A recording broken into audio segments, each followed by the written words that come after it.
Brought to you by Oxyrich. Manikchand Oxyrich, proudly Indian.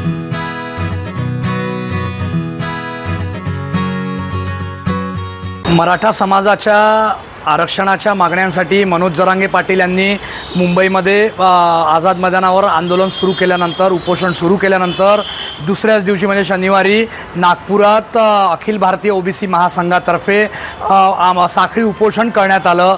ते उपोषण आज मागे घेण्यात आलेलं आहे। तशी घोषणासुद्धा अखिल भारतीय ओबीसी महासंघाचे राष्ट्रीय अध्यक्ष बबनराव तायवाडे यांनी केलेली आहे।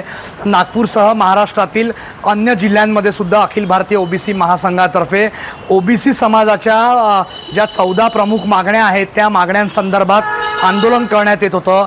नागपुरातील संविधान चौकामध्ये गेल्या शनिवारपासून हे आंदोलन सुरू होतं।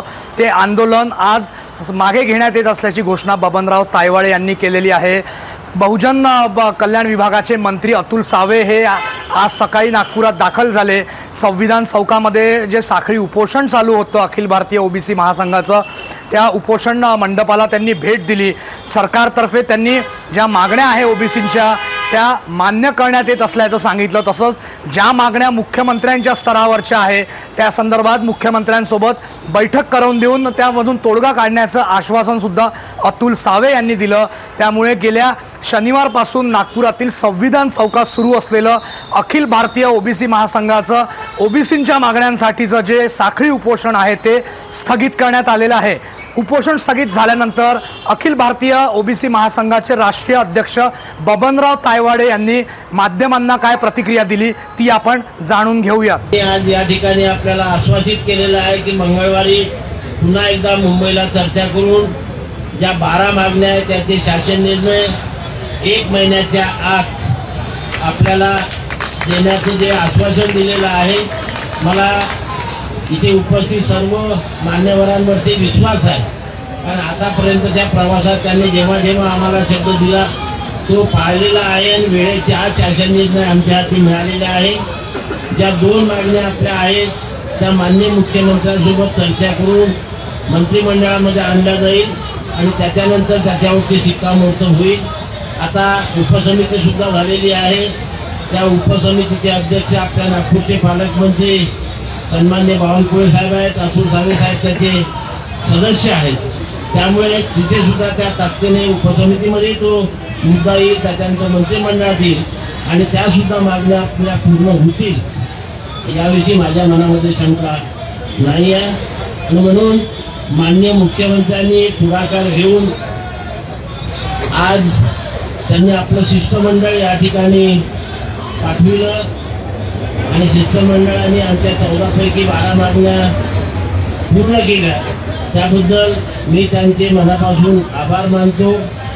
आमचे या व्यतिरिक्त लातूर, वडीगोद्री, कल्याण, ठाणे, गोंदिया, भंडारा या ठिकाणी आंदोलन सुरू आहे। त्या आंदोलकांना सुद्धा आम्ही आता आमचा मेसेज देऊन त्यांना सुद्धा हे आंदोलन आम्ही थांबवायला सांगू आणि यापुढे भविष्यामध्ये सुद्धा जेव्हा जेव्हा ओबीसीवरती कुठल्याही प्रकारची गदा येईल, संकट येईल, तेव्हा एवढ्याच ताकदीने आपण उभे राहू आणि ओबीसी समाजाच्या संविधानिक अधिकाराचं रक्षण करू या सर्व मान्यवरांच्या मदतीने अशी मी या ठिकाणी ग्वाही देतो।